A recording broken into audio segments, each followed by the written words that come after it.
turi mu nyigisho zivuga turavuga kuri time igihe. We are going to discuss about time. Igihe cyo kwemererwamo. The time of acceptance. Turasoma ibyanditswe bibiri. We are going to read two scriptures. Abikorinto ba kabiri gatandatu kabiri. 2 Corinthians 6:2. Hanyuma turasoma umubwiriza gatatu rimwe. And Ecclesiastes 3:1. Reka dusome Abikorinto ba kabiri gatandatu kabiri. Let's read 2 Corinthians 6:2.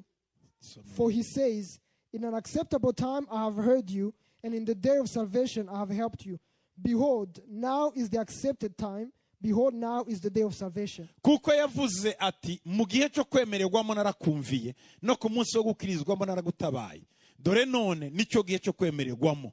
Dore none niwo munsi wo gukirizwamo. Uyu niwo munsi. Today is the day. Iki nicyo gihe cyawe. This is your time cyo kwemererwamo. to be accepted. Imana irakwemeye. God is accepting ukuri kose. the way you are. Ititaye ku byakera. He doesn't care about the past kuzo wabayemo. or the things you have been Iki in. nicyo gihe noneho. This is your time. Ugiye gutangirana n'Imana. You are going to start with God ubundi buzima bushya. in a new life, Iyindi migambi in mishya. a new plan.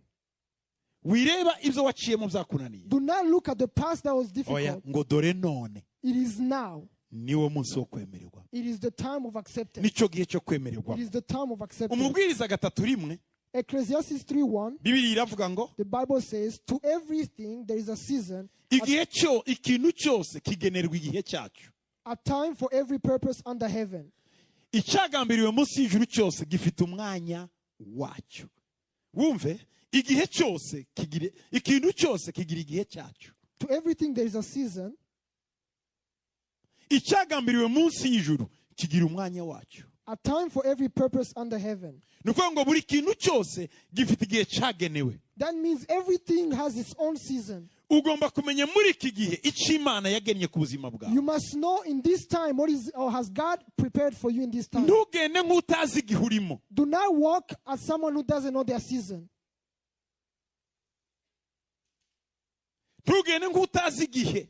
Do not walk as someone who doesn't know the time. Ugomba kumenya iki gihe kiravuga iki ku buzima bwanjye. You must know what is this season here for in my life. Iki gihe kiravuga iki ku mibereho yanjye. What is this season saying about my lifestyle? Iki gihe Imana irakivugaho iki kuri njyewe. What is God saying about this time Ku upon my rugo life? rwanjye. On my household, Ku bana banjye. on my children, Kuwo twubakanye. on my wife, on Mu my kazi husband, kanjye. my work. Iki gihe ni igihe ki. What is this kind of time? Iyo watangiye kumenya igihe cyawe ukagitahura. When you have started to understand your season, you understand it. Winjira mu bihe bidasanzwe. You enter into a special season. Amen. Amen. Bibiliya yavuze ngo The Bible says ikintu cyose kigira igihe cyacu. there is a season for everything. N'igihe cyo kwemererwamo kiri muri icyo kintu Imana yateganyije. And the time for every purpose under heaven. Acceptable time is among the appointed season. Buri gihe cyose kigira amahirwe yacu. There is a season, an opportune time to do things. Hari ikintu ukora There is something you do kigacamo. that goes through. Wagikora kandi And when you do it again, kigicemo. it doesn't go through. Wongera kandi And when you do it again, kigacamo. it goes through. Buri kintu kigira igihe gikundira. So everything has its own time of working. Hari igihe ukora ikintu kikanga. There's a time you do something, it doesn't work. Bwacyo wagikora kandi muri bwa buryo kigacamo. And then you do it again the same way and it goes through. Icyo gihe impamvu kitaciyemo cyagiye nticyari igihe cyacu. The reason why it didn't go through that time, it was not its time. Impamvu giciyemo uyu munsi ni igihe cyacu. The reason why it's going through now is because it's time. Rero hari ibintu bidasaba kuvunika cyane. So there are things that don't require a lot of effort, Bikemurwa n'igihe. but they are solved by time. Ariko iyo utabizi uravunika ugakoresha ingufu ugakoresha ubwenge umutima ugaturika ugasandara ukabura amahoro. Ariko iyo utegereje igihe kirikora. But when you don't know, you work hard, you work tirelessly, but when you wait for time, it's going to solve itself. Ngo hari igihe gikwiriye kuri buri kintu cyose. There is a right time for everything. Ikintu cyose kigira igihe cyacyo. Everything has its own time. Imana ishimwe cyane. Praise God. Igihe cyo kwemererwamo ni igihe Imana ikwakira ukuri. The acceptable time is a season when God accepts you the way you are. Ukuri kose itarenze gukiranuka kwawe, itarenze aho ukomoka, itarenze ibyo ufite, ikakwemera ngo murekaze. He doesn't consider your unrighteousness or where you come from, and he just accepts you the way you umuntu are. yabayeho ari igisambo. Someone was selfish. Igisambo yari umujura. He was a bandit. Amara abantu. And he killed many Yica people. abantu. He killed many people. Bamuha igihano kimukwiriye. And he was given a right sentence. Baramumanika ku musaraba. They crucified him on the cross.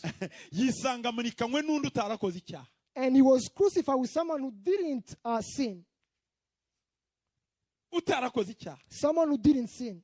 Bazana undi nawe wakoze icyaha. And they brought someone else who did sin. Baramumanika. And they put him on the cross. Hagati y'amabanda abiri harimo umukiranutsi na umanitse. And between two bandits there was a righteous person. Muri ico gihe, and in that time, wa mubandi wabayeho yangwa n'abantu. The bandit who was lived being hated by people, umanitswe who uwo was munsi, crucified that day, yasobanukiwe igihe cye. he understood his time. Bombi bari muri ico gihe. Both of them were in the same Ariko time. umwe ntiyakimenya. But one did not recognize his time. Umwe ntiyamenye ko bapfuye byarangiye. One did not know that they are dead, basically. Arahindukira aravuga ngo Yesu. And he turned and said, Jesus, kuzura abantu. Since you resurrect people, wakoze bya bindi wakoraga tukazuka tukongera nkongera nkakomeza ndibana. Do the miracle that you used to do so that I can continue being abandoned. Wifatiye abantu nguzura abantu wakwizuye. You pretended like you raise people, raise yourself. Baratubije amahoro ngo urakiza ntumanitse. You have caused us to turmoil, saying you heal, now you are crucified. Undi wari umanitse. And the other one who was crucified, asubiza wari hakurya. He turned and responded to the other one. Ngo ariko ngiye nawe ko twazize ibyaha byacu batumanikiye ukuri. Uyu ko bamumanikiye ikinyoma uramutukirike. And he said, since we have committed sin, we who are guilty, this one is innocent. Why are you insulting him? Uramuzize? Why are you insulting him? Ngiye nawe turamabanda arazwe. We are bandits, me and you. Kandi kutumanika ni icyaha kidukwiriye. And to crucify us is a right sentence. Mu kanya gato turapfa. We are going to die in a moment. Uyuwe. This one, nta muntu yambuye. He didn't steal anybody. Nta muntu yatutse. He didn't insult anybody. Amashari gusa ni yamumanitse. It is only jealousy that is causing him to be there. So why are you insulting him? Aravuga ngo Yesu. And he said, Jesus, ngewe unyibuke. Remember me. Yamenye igihe. He knew his time. Yesu aramubwira ngo. And Jesus told him, ubu nyine. In this moment, in this moment, now, I'm going to be with you in paradise. In 1 second, he found himself in paradise. In 1 second, he found himself in hell. Those are the ones who were in heaven and in hell. Inaugurated. The one who did not recognize his time found himself in Gehenna. The one who recognized his time found himself in paradise. When you recognize your time, Gehenna that you are in will become paradise. To not discern your time. Uritwara ukutariko ukavuga amagambo atariyo ukagira ibitekerezo bitari byo ariko nubihindura ukamenya ko iki gihe gitandukanye n'ibindi urisanga uri muri paradizo nubwo ari mu muriro. You behave the wrong way, you speak the wrong words, but if you recognize it, you will find yourself in paradise. Igihe cyo kwemererwamo ni igihe Imana ituma abantu nabo bakwakira. Acceptable time is when God causes people to approve you. Igihe cyo kwemererwamo ni igihe nawe ukora ibintu ukabona biciyemo. Acceptable time is when you make things to happen. Igihe cyo kwemererwamo ni igihe uva ahantu ukajya ahandi. It is when you move from one area to another without any hindrance. Ubundi waragerageje biranga ariko ugize bicamo ukajya ahantu nta kigusha cyangwa se nta kitambitse imbere. You used to try and it didn't go through, but now you are working and it's going through with no hindrance. Igihe cyo kwemererwamo ukora ibintu byari byarakunaniye mbere noneho bigacamo. You achieve what has been hard for a long time, and now it goes through.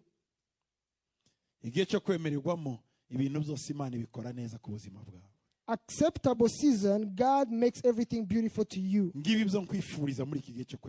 is what I wish for you in this acceptable season. This is what I wish for you.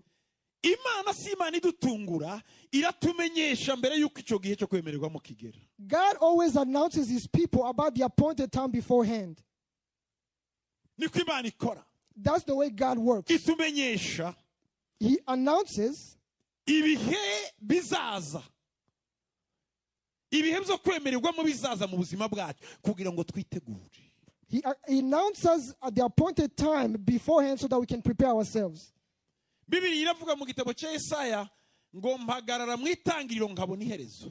The Bible says in the book of Isaiah, I look at the end when I'm standing in the beginning. Imana irareba ejo hawe hazaza. God sees your tomorrow. Si Imana igutungura. It is not a God that surprises you. Irashaka kugutegura uyu munsi kuri biriya bihe biri imbere. He wants to prepare you for the time that is coming ahead. Byaba ari ibihe bikomeye. It can be hard times cyangwa byaba ari ibihe byiza. or easy times. Iyo bugenda bwira. When it's becoming dark, twitegura gucana amatara. we prepare to light our lamps. Ariko iyo utateguye amatara mu nzu, But when you have not prepared lamps, umwijima ugusangayo. darkness finds you. Mbere yuko ibihe bibi biza, Before bad times come, kuko tubibamo. because we live in them. Ibihe byiza biza, Before good times come, kuko nabyo turabigira. because we also have them. Imana iraduteguza. God prepares us. Ariko hari bamwe batumva gutegurwa kw'Imana. But there are some who don't understand God's announcement. Bakisanga mu mwijima. And they found themselves in darkness Batarashizemwo amatara mu nzu. without having lamps in their houses.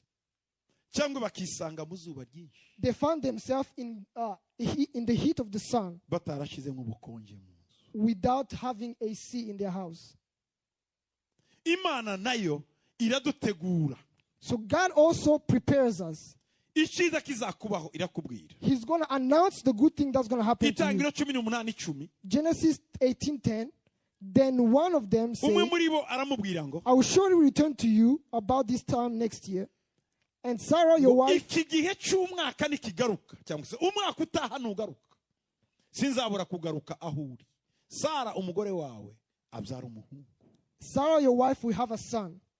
Ngo Sara abyumva ari mu muryango w'ihema uri inyuma ye. Now Sarah was listening at the entrance of the tent. Umugore w'imyaka 90 A woman of 95 years n'umugabo w'imyaka 100 and a man of 100 years. zari bizwi mu mujyi It was known in the city aho bari what they were, ko nta mwana bagira. that they did not have a child. Ariko ari cyo bari bakoze. But there's something that they had done. Ku gice cya 17 On verse 17, or igice chapter cy'iki 17 gitabo, of this book, Imana yari yahinduye Abraham izina. God had changed Abraham his name. Ngo uzitwa Abraham. You'll be called Abraham. Tuzongera kwitwa Aburamu. You will no longer be called Abraham. Abrahamu bisobanura iki? What does Abraham Ngo mean? ni se w'abana. It is the father of the Ise w'abantu nations. benshi. A father of nations. Arabyuka mu gitondo. He woke up one day Aravuga ngo kuva uyu munsi and he said, from this uzavuga day, ngo ndi se w'abana benshi. call me the father of many nations. Adafite n'umwana n'umwe. And he didn't have one son. Umwaka wose The whole year, Imana ibanza gutegura abantu. God was preparing for Kumenyera people kumwita se w'abana. to be used to call him the Bukeye son, the umwaka father. utaha Next year, Imana iramusura. God visited him. Iramubwira ngo undi mwaka nzagaruka And he said, I will visit next year ubyara umwana. and you have a son. Byasabaga ko amarangamutima ya Sara byakira. So it was necessary for Sarah's emotions to receive it. Nzonsa nte? How am I going to Nzaheka breastfeed? nte? How am I going to carry my child? Nzatwita nte? How am I going to conceive? Nzagira igise nte? How am I going to go into Imyaka labor? 90. 95 years old. Aburahamu nawe And Abraham ategure kurarana n'uruhinja. was preparing himself to sleep with a child. Imyaka 100. 100 Akana years. nikarira When a child bavuke cries, bagategura. they're going to stand up. Imana ni Imana igusaba ngo ubanze witegure ibyo igiye kugukorera. God wants you to prepare yourself for what He's about to do for you. Ntabwo ari Imana y'amasiripurize He's gusa. not a God of surprises. No, niyo mpamvu Imana ibanza kutubwira ibihe bizaza That's why God announces the time that is coming kugira ngo ahead tubyitegurire. so that we can prepare ourselves. Abantu bari bamaze kwitegura kumenya izina rye, se w'abana benshi. People had become used to calling him the father of nations. Bukeye nabo Imana ibategura ko bazabyara umwaka utaha. And God prepared them to have a son Niko next Bibiliya year. ivuga ngo umwaka utaha That's what the Bible says next Imana year. iragaruka God came back ngo isanga Sara akikiye umwana. and he found Yavanye. Sarah having a child. Wibaza umukecuru w'imyaka 90 agenda aheka umwana muri quartier. Imagine a child of 95 years, a woman of 95 years old carrying a Ariko child. abantu bari babyiteguye nawe yarabyakiriye. But people had been prepared and she also received it. Marayika yabanje guteguza Mariya ko azabyara. The angel prepared Mary that she was going to give Uzi birth. icyo yamusabye Marayika? Do you know what the angel said? Yabwiye Mariya He told Mary, ngo jya kwa mwene wanyu Elizabeth go to your cousin Elizabeth agutegure. so that she can prepare you. Ahageze When she got ngo there, asanga Elizabeth nawe yananiwe kuva mu nzu. she found that Elizabeth was also in Yari his afite house. inda y'amezi 6 nawe akecuye nka Sara. She also had a pregnancy of 3 months Six. or 6 months. Undi nawe The other one yari yabwiwe ko ari umukobwa azasama nta mugabo. was told that she's going to give birth without a husband. None muri kwa kuganira So in discussing, umwe aramubwira ati ngewe rega narakecuye one told him, I'm old, ariko dore ndatwite. but I'm pregnant. Birashoboka. Say, is it possible? Birashoboka. Is it possible? Undi nawe ati nanjye nabwiwe ko nzatwita nta mugabo. And the other one said, I also want to be Bombi conceived without a babanza husband. kuzakira mu mutima ko bishoboka. And they both received it in their hearts. Hanyuma Imana irabikora. And God did it. Ibyo Imana igiye kugukorera So what God is about to do for you, byiza good, igiye gutegura amarangamutima yawe. He's going to prepare your emotions. Nicyo cyiza cy'Imana. That's the good thing about Gikora God. ikintu itaduteguje. He doesn't do anything without preparing us. Ikindi Next, Imana yashyize mu mitima yacu ubushobozi bwo kumenya ibimenyetso by'igihe. God put in our hearts the ability to understand the signs of the time. Imana yashyize mu mitima yacu God put in our hearts ibimenyetso, ubushobozi bwo kumenya ibimenyetso by'ibihe. the ability to understand the signs of the time. Uretse no mu mitima Not just in our hearts, no mu mibiri. even in our Mbere bodies. y'uko utwita urabyumva kuri mu gihe. Before you conceive, you know in your body that it's your time.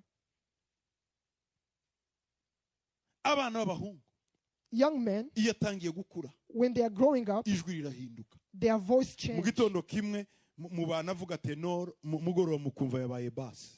In one morning, his voice is in one way. The next day, his voice has changed. Kubera iki? Hari Why? ibimenyetso birimo bigaragaza ko yakuze. There are signs that are showing that he has grown up. Ibyo bimenyetso by'imibiri Those signs of the body, biba birimo bitubwira ngo tangira kwitwara uko. they are telling us to start to behave in a certain way. Umwana ntapfa kuvuka A child is not just nta born bimenyetso mama we yumva. without the signs of the mother. Hatangira kumva. The mother starts to feel Hari something. n'abandi bijyana bonyine kwa muganga. Some actually go to the hospital by themselves. Akavuga ati ndumva ngiye kubyara. And they say, I feel like I'm about to give birth. Ntibavuganye n'umwana uri mu nda. They have not discussed with the Ariko hari child, ibimenyetso. but there are signs. Imana yashyize mu mitima yacu mw'ibimenyetso by'ibihe. God has put in our hearts the signs of the times Bituma tumenya ko hari ikigiye kuba. that tell us that something is about to happen. N'ikintu kibi iyo gishaka kuba ubura amahoro. And when someone bad is about to happen, you feel like you don't have Icyiza peace. kigiye kubaho wumva ufite ibyishimo ariko wabishakishaho bivuka bibura ariko kuva mu mutima wawe urashaka kwakira ikintu. And when that good things are about to happen, you feel in your heart that you're about to receive something. Umubwiriza 3:11 Ecclesiastes 3:11.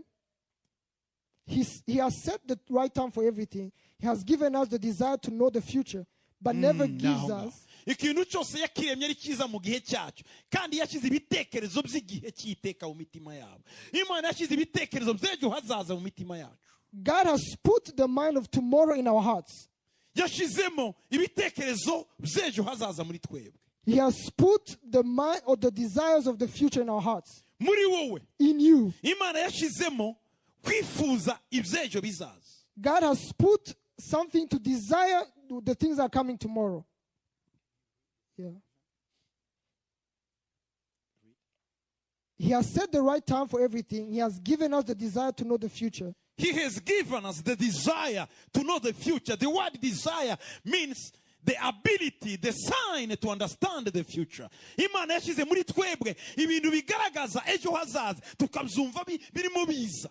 Tukifuza kubigeraho nubwo tutabifata tutazi n'inzira bicamo ariko muri twebwe Imana yashyizemo ibyo bitekerezo, the desire of tomorrow, desire of the future. He has set in our hearts the desire for tomorrow, the ability to understand tomorrow. Imana yabishizemo kugira ngo twumve ejo hazaza. Nibyo yashizemo la pensée de l'éternité. Yashizemo ibitekerezo by'iteka mu mitima yacu. Yesu ashimwe cyane. He has put the eternal thought or the eternal mind in our hearts. Kuko turi Imana ntoya. Because we are small gods. Turabyumva. We feel it. Iyo umuntu akwanga urabyumva When someone hates you, you feel it even though they don't tell you. Uramureba gusa ukumva umutima wanjye n'uwe ntibzakunda. You look at them and you say, my heart and their heart cannot work together. N'undi uramureba ukumva gusa aragutwaye nawe ukamukurura kandi muhuriye mu ibarabara mu muhanda. You look at someone else and you feel like you are connected even though you just met them. In our hearts, harimo izo mbaraga zo kumenya ikiri mu mutima wundi nubwo utabyumva neza ariko wumva mwakorana mwabana mwagendana undi ukumva wapi byanze.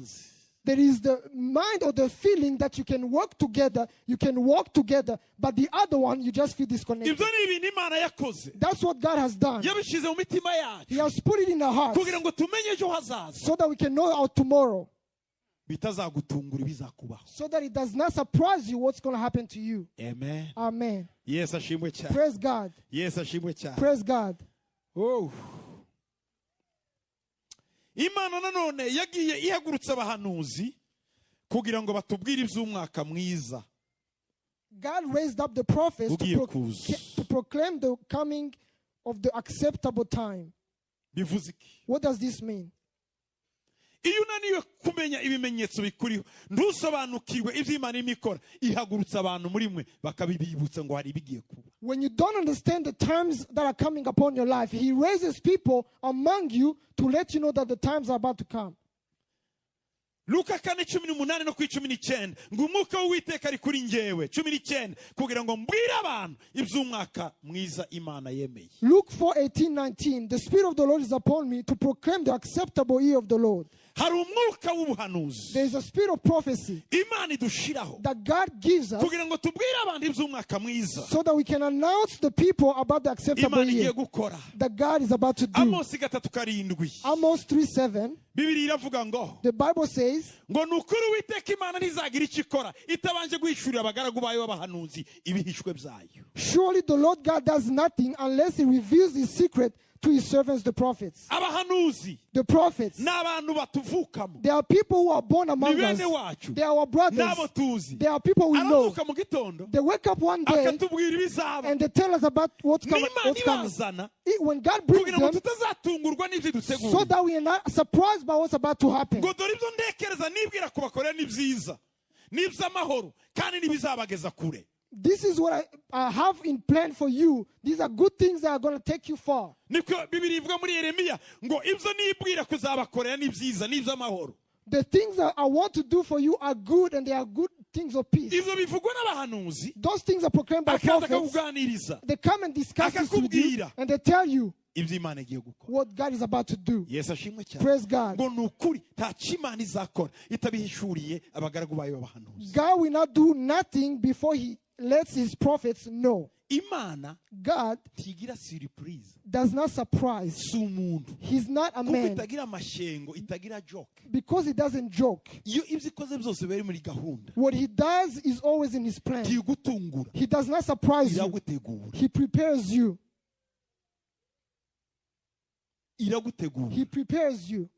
N'ubu utabyumvise. Even though you don't understand, Uza kubimenya iyo byabaye ngo ariko uzi ko nari nabuze amahoro. you find out and you say, oh, I didn't have peace Ariko about uzi ko this. narose inzozi noneho ndabibonye. I had a dream and now I have seen it. Imana yacu ikorana natwe cyane mu buryo itadutunguza ibintu. God works with us in such a way that it does not surprise us.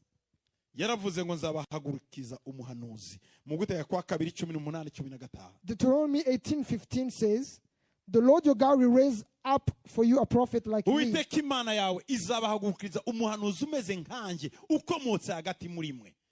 Muri bene wanyu azaba ari we mwumvira. From your brethren him you shall hear. Nuko ngo si ikivajuru si umuntu uzaba uvuye muri planete yindi. It is not an extra or an alien, someone from another planet. Ni umuntu bavukana. It is someone that you Ni know. mwene wabo. Someone that is your Umuntu brother. uzahaguruka. Someone who's going to be Avuye raised muri bo. among you. Nzabahagurukiza umuhanuzi. I will raise up a prophet Umeze nkanjye. like you, Mwene wanyu. your brother, Muri famiye yanyu. in your family. Imana ihagurutsa umuntu. God raises someone Akarota. and they have a Kuvuga dream. ngo karosi yagarutse. And you say, oh, the dreamer has come Yongeye back. kurota. They have dreamed again. Ariko ntimubyiteho. But you don't care, don't pay attention. Kuko ngo umuhanuzi ntiyemerwa iwabo. Because a prophet is not accepted in his own Ariko iyo hometown. yemewe But when he's bamenya accepted, igihe cy'Imana. they know the time Ngo of Imana God. izabahagurukiriza umuhanuzi. God will raise up a prophet. Ngo uwo muhanuzi ngo azahaguruka muri mwebwe ngo nzamushyira amagambo mu kanwa kanjye ngo azababwira ibyo namutegetse byose.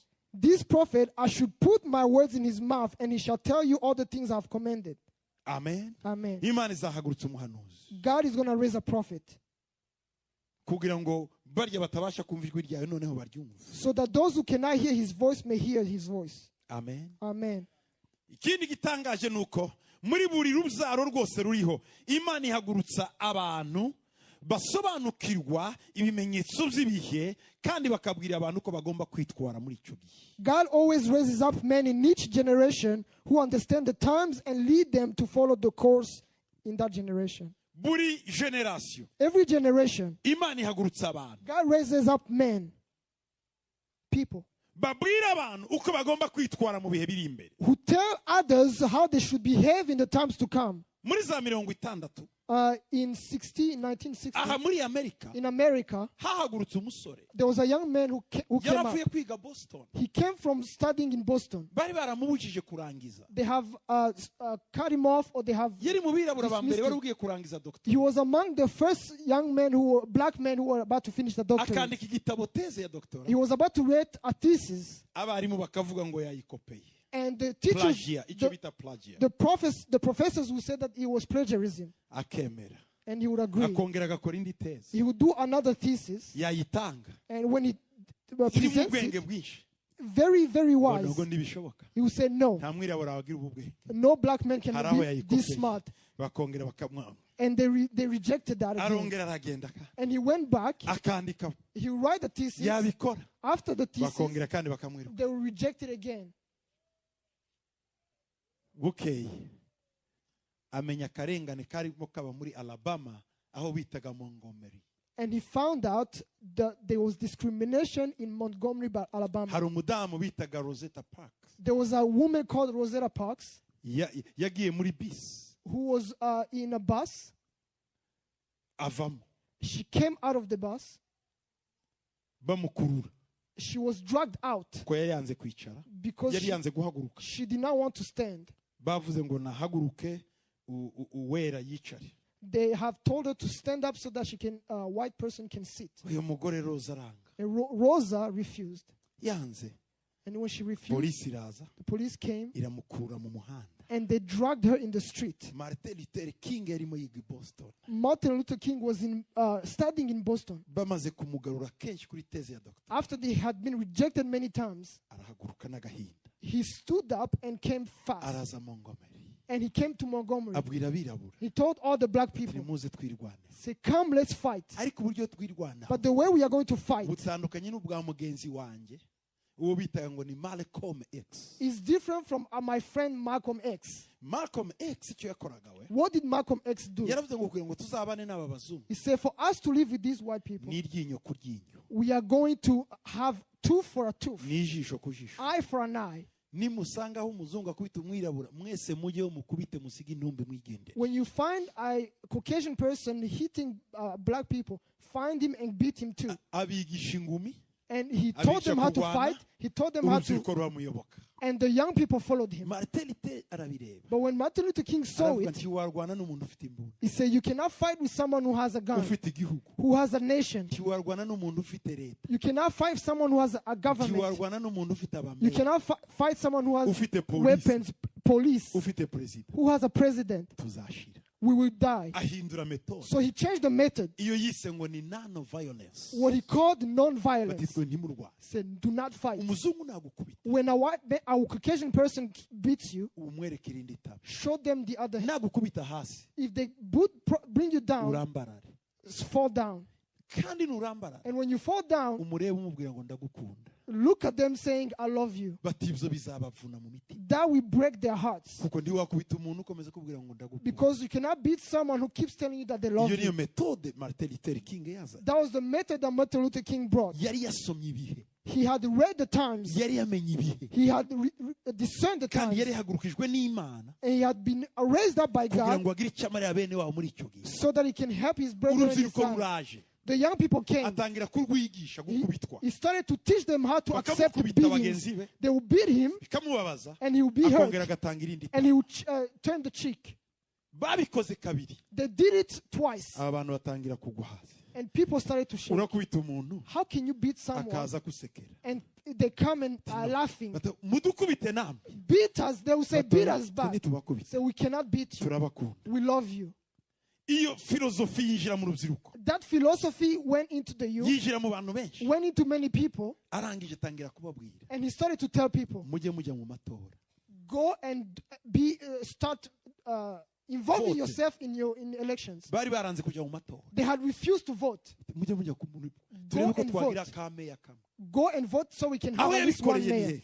What did he do it? Muri Atlanta. In Atlanta. Atlanta abameya bose ni abirabura. All the mayors in Atlanta are black. Abakongresi ni abirabura. All the congressmen Hariya niyo are black. filozofi yatangiriye. That's where the philosophy started. None batangira nabo kujya mu nzego. And they started ascending in Ikindi positions. metode bakoreshaga yari ya boycott. The other method they use is boycott. Kuvuga ngo To say, mwese all of you ntimuzanywe koka. do not drink Bagiye Coca-Cola. kureba basanga uruganda rwa Coca rugiye guhomba. And they found themselves that Coca-Cola company was about to be bankrupt. Baragaruka ati se tubagire gute birabura munywe koka. They came back and said, what can we do for you to drink that Ati no, icyo drink again? tubasaba All we ask you, umuntu gusa ushiraho udufuniko twa koka abo mwirabura.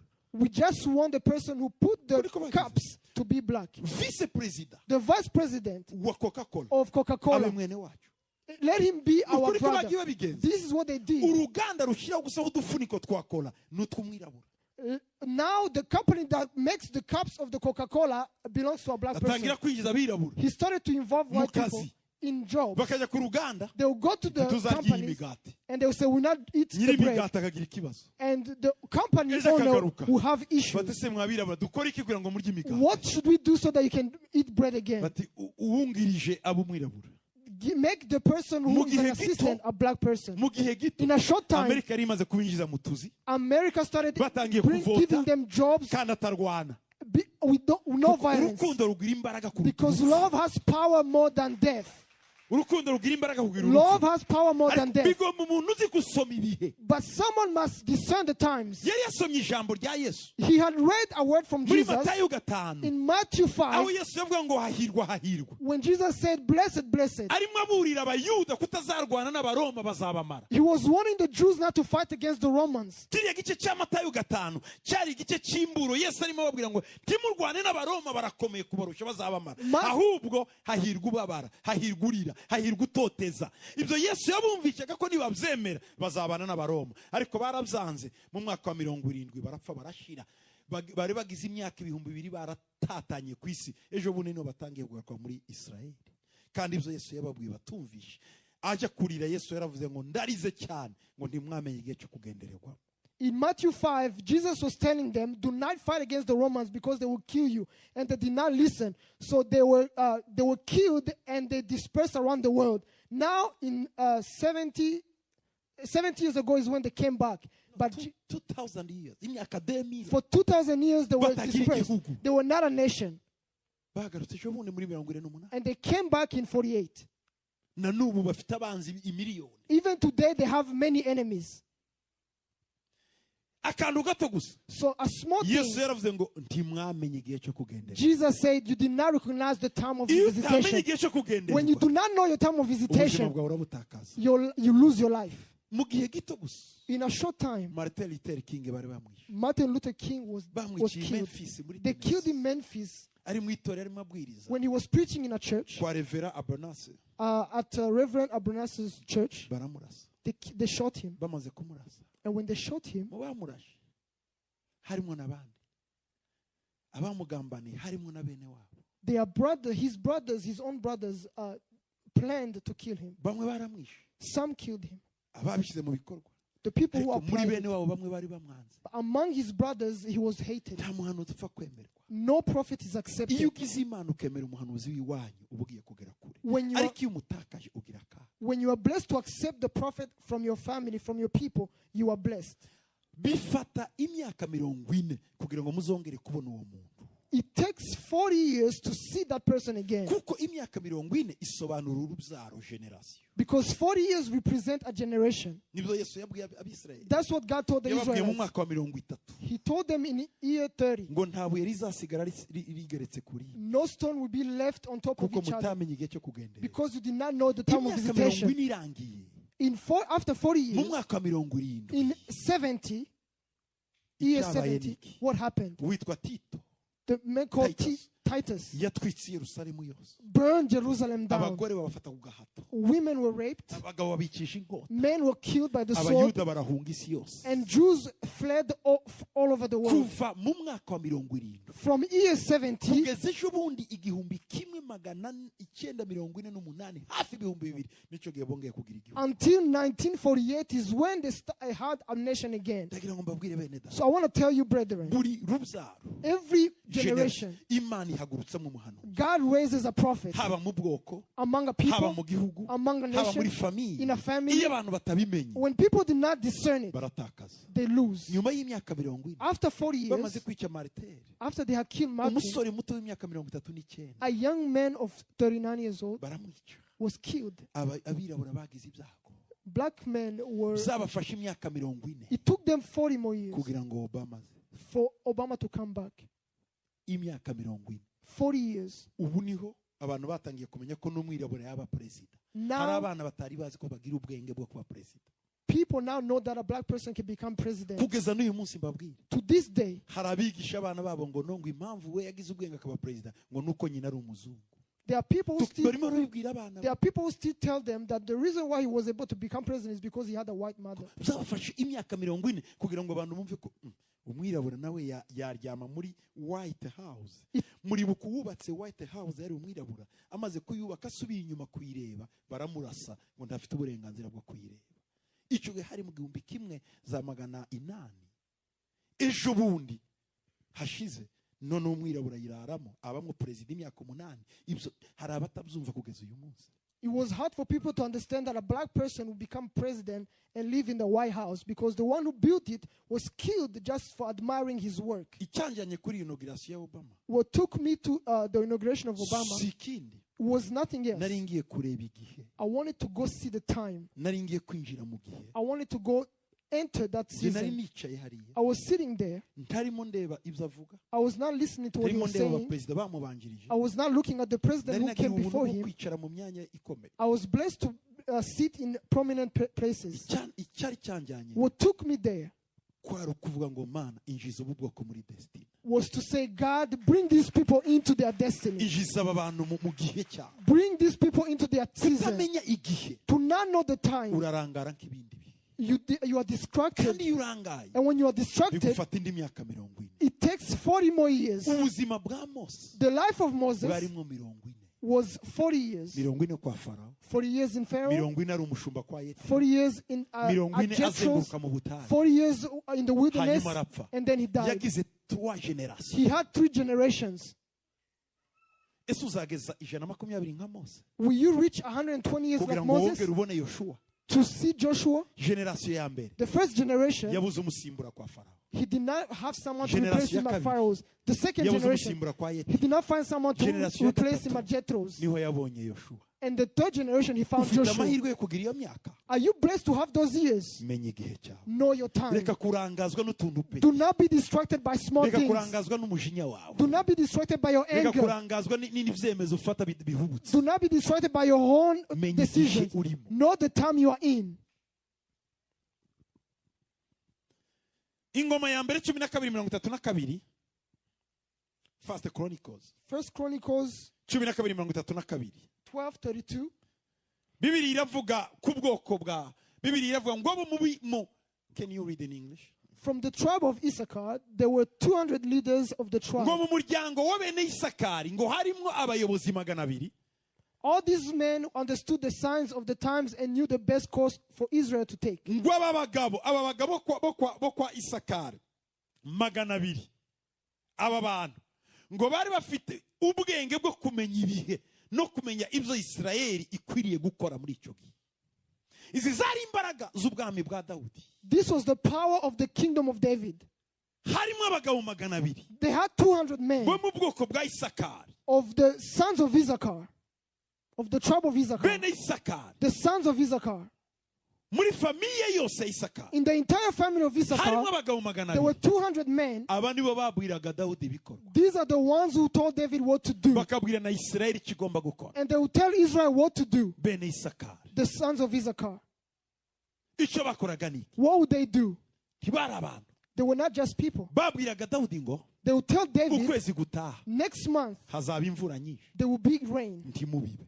do not sow. ukwezi gutaha The next month, hazagwa izuba ryinshi, there will be great Mukore heat ibi. of the sun. ukwezi gutaha Next month, hazatera intambara. there will be a war. Tegura abasirikare. Prepare your soldiers. Bari bafite ubuhanga bwo kumenya ibihe kandi bakayobora Isirayeli uko ibyo bihe bimeze. They had a gift to understand the times, and they will lead Israel in those times. Bene Isakari The sons of Issachar, basobanukirwaga ibihe. they understood the times. Ndagira ngo muri generasiyo yawe iki gihe urimo bene Isakari Imana ibahagurutse. I want you in your generation that you are in for God to raise up the sons of Issachar. Abami ba kera bizengurutsagaho abantu bazi kumenya ibihe.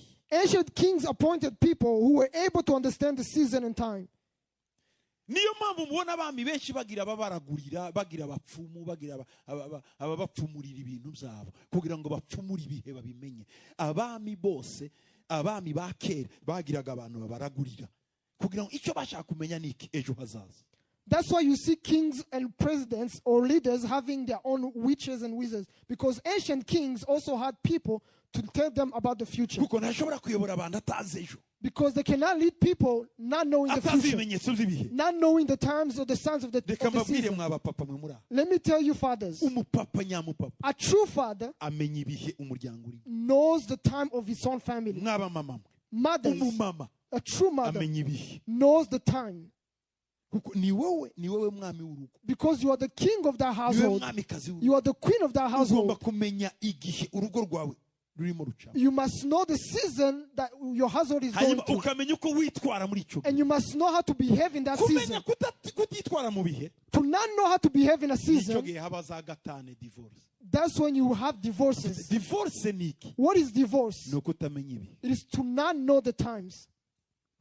Iyo mutabimenye When you don't discern them, mugwa mu cyobo cya divorce. you fall into the ditch of Ariko iyo divorce. mwabimenye But when you discern them, mushiraho ikiraro cy'uwo mwobo wa divorce. you put a bridge on that ditch Kuko of divorce, urabibona birimo bihe. because you see it coming.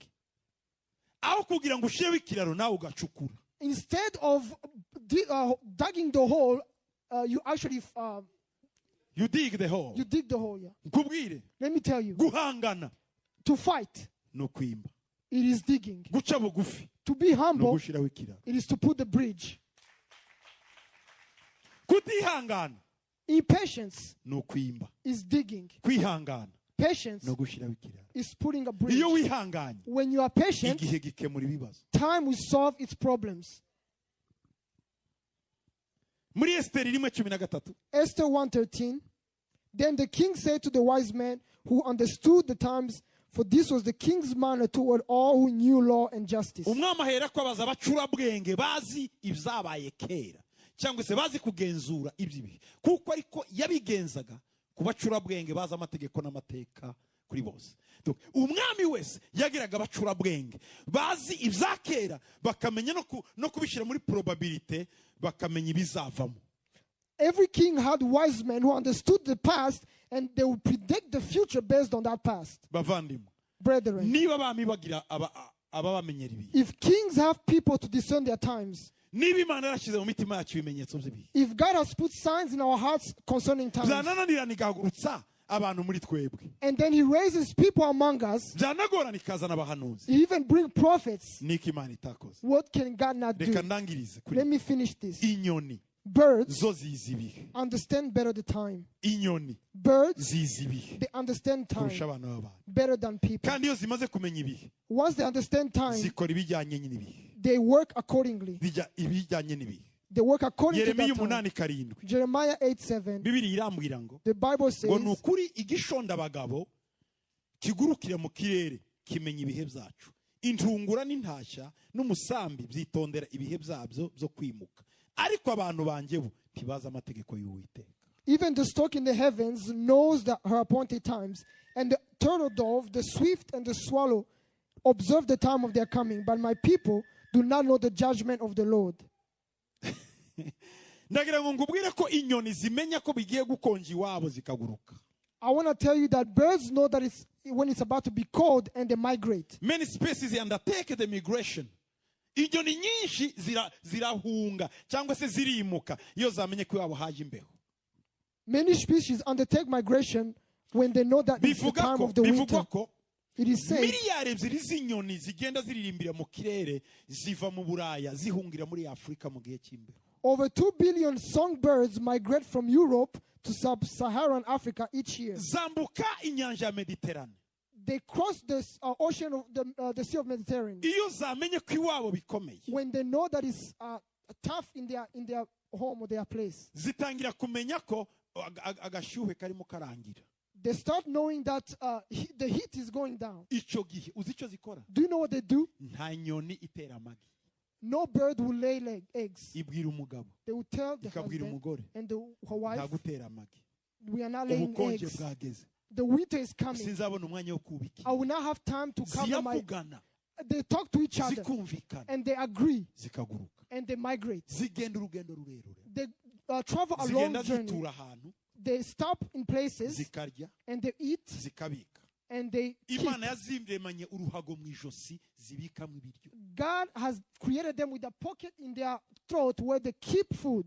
Zikagenda bya biryo byarangira. And after the food is Zose finished, kandi zikitura. they Iyo stop zigiye again. kwambuka inyanja ndende, When they are about to cross a long zose ocean, zifunga umutima. they all close their hearts Zikavuga ngo and they say, tuzafata iminsi myinshi mu kirere. we are going to take a long time in the air. Buri muntu agenda arya duke duke. Let each one of us eat small. Byanaba ngombwa And if it's necessary, zikitura ku nyanja, they zifata utuntu turi hejuru. they stop on top of the water and they eat from the Ariko things on the water. izibishoboye zo But those who are able, ziragenda they travel zigaca hejuru y'inyanja and they go above the ocean zikambuka muri Afurika. and they go into Africa. Hano muri Amerika In North America, nazo zireba igihe ikiri giye kurangira, they migrate, they do so in the late summer, hanyuma zikagenda zihunze ubukonje, cyane cyane ziva mu majyaruguru zijya mu majyepfo. they Ziva migrate, za North Dakota, zikava za Michigan, zimanuka Mexico na za Ecuador.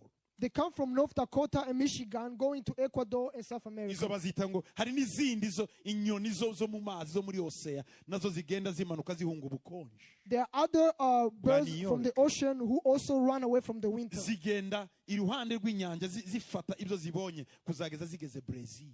They go eating from the ocean until they get to Brazil. Zageriyo When they get there, zikamenya muri yo ko imbeho yashize iwabo, zikongera gufata urugendo. they discern that the winter is over where they come from and they go back. Bibiliya yavuze inyoni bita igishonda abagabo.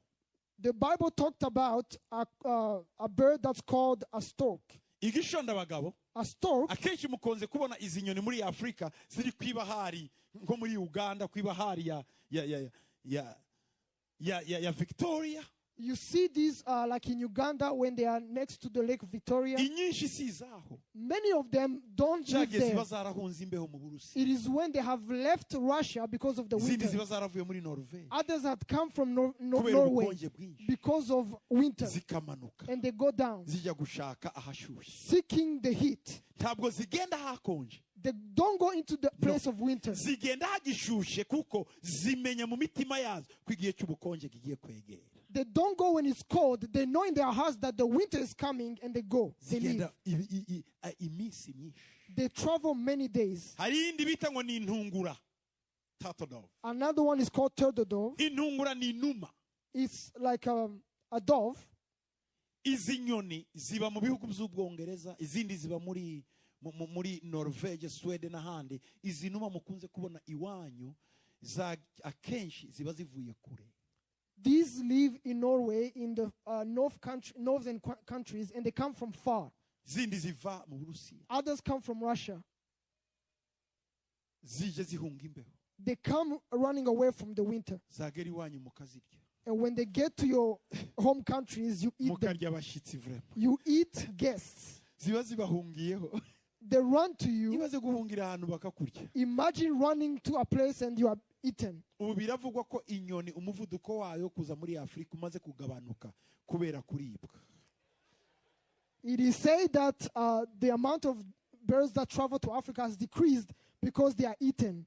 Kandi kibabaje noneho inuma. And what's sad about the doves, Inuma ubundi normally the dove, zigenda ari ebyiri. they travel in pair. Ndagira ngo mwabonye picture. I think you saw the picture. Mpaya picture ni zibiri. It is two of them. Akenshi imwe iba ari umugabo indi umugore. Many times one is the husband, another is the wife. kuko inuma ntishobora guca inyuma y'umugore cyangwa umugabo. Iyo imwe ipfuye ipfa ari umupfakazi. When one of them becomes a widow, when one of them becomes a widow, they cannot cheat or they hari cannot igihe go rero around them. mwumva mu ijoro ziguguza So zirira. sometimes you hear their cry in the night. Ntiwari wumva iri. Have you not heard their cry? Ababaye mu mashyamba murabizi. Those who lived in forests, you know. Kujya kuguza kw'inuma iba yapfushije yapfakaye. When they cry, it means that they have lost their partner. Kandi igira amezi 3 mu kiriyo.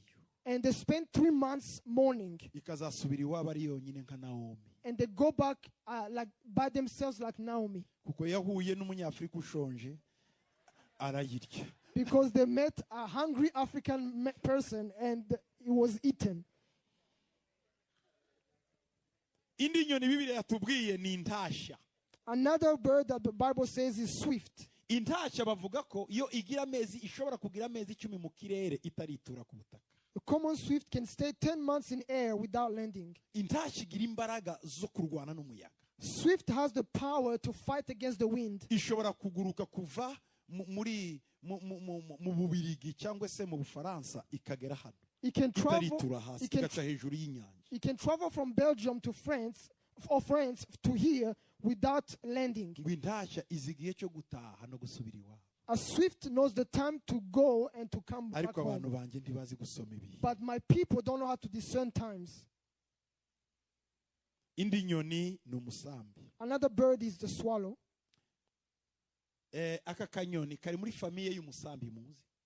Ni This, famiye imwe n'umusambi. this belongs to the family of the Mumenyere swallows. umusambi ufite ku mutwe You- ariko iyi ni famiye yazo. You are used to the swallow that has. Ikinyarwanda bayiburiye ijambo muri Bibiliya bayita umusambi. They could not find a word for this bird. They call Ariko it igira swallow. utuzina twinshi ahantu henshi agafunzi k'ibintu nk'ibyo. But it has many names in different places. Iyo igenda burya twa tunyoni mubona iwanyu muri Afrika utu twinshi tuba tuvuye i Buraya twahunze imbeho. The many birds you see in Africa come from Europe running away Kuko from tugira winter. amezi 4 bitewe naho tuvuye kubera imbeho iwabo icyo gihe noneho dutera amagi tukabyara dusubira yari twinshi tujyanye twana twayo. Iyo katagize ibyago ngo icyari cyayo bakirye amagi yayo bayice nako bakice. Because they spend 4 months there, they lay eggs and they have nets, and they go back many if they are fortunate not to have been eaten. Ko bavuga ko karya udusimba turenze 100 ku munsi kugira ngo kabeho. Because each one eats 100 of flying insects a day in order to live. Nibyo Yesu yavuze ngo niba Imana igaburira inyoni ngo se wenda izakugarurira. Imana iri yaranje kakabona udusimba 100 karya turenze 100 ku munsi. That's what the Bible says. If God can feed the birds, how can He not feed you? He finds a way to feed them 100 flying insects a day. Bavandimwe, Brethren, niba inyoni zishobora kumenya igihe kurusha abantu murumva atari akaga.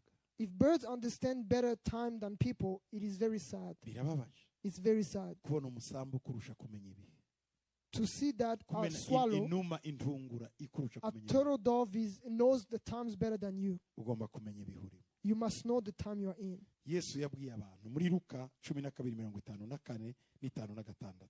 Jesus told people in Luke 12:54-56. Abwira abantu bari bateranyaho. He said to the people gathering, Aravuga ngo iyo mubonye igicu kivuye iburengerazuba uwo mwanya muravuga ngo imvura iragwa kandi niko biba. when you see a cloud rising out of the west, immediately you say, a shower is coming, and so it is. 55 ngo niyo mubonye umuyaga uturutse ikusi donc muri south muravuga ngo haraba ubushyuhe kandi niko biba. And when you see the south wind blow, you say, there will be hot weather, and there is. Ngo mwandyaryamwe ko muzi kugenzura isi n'ijuru niki kibabuza kugenzura iby'iki gihe. Hypocrites, you can discern the face of the sky and of the earth, but how is it that you do not discern this time? Ni gute mushobora kumenya ibi How can you discern ariko this ntumenye igihe urimo? and not discern your time? Ntumenye igihe akazi kawe karimo. Not discern the time of your job. Ntumenye igihe urugo rwawe rurimo. Not discern the time of your Ntumenye igihe itorero household. ryawe ririmo. Not discern the time of your church. Bavandimwe ndangiza. Brethren, as I conclude, Reka tumenye igihe cyo kugendererwa. we must understand the time of visitation. Iki ni cyo gihe cyo kugendererwa. This is your time of visitation. Imana ibahe umugisha. May God bless you. Imana ibagirire neza. May God kandi Imana do good ibakomeze. to you, and may God strengthen you. Muhaguruke dusenga Imana. Stand up, and we are Mana about to pray. turagushima kugira neza. God, we thank you for your goodness. Iki nico gihe This is the time waduteguriye. that you have prepared Iki for nico us. gihe This is the time wadushize imbere. that you have put before Iki us. nico gihe This is the time cyo kumenya ko twagenderewe. to know that we have been visited. Udukure muri distraction, Take us from mu distraction, bidafite akamaro.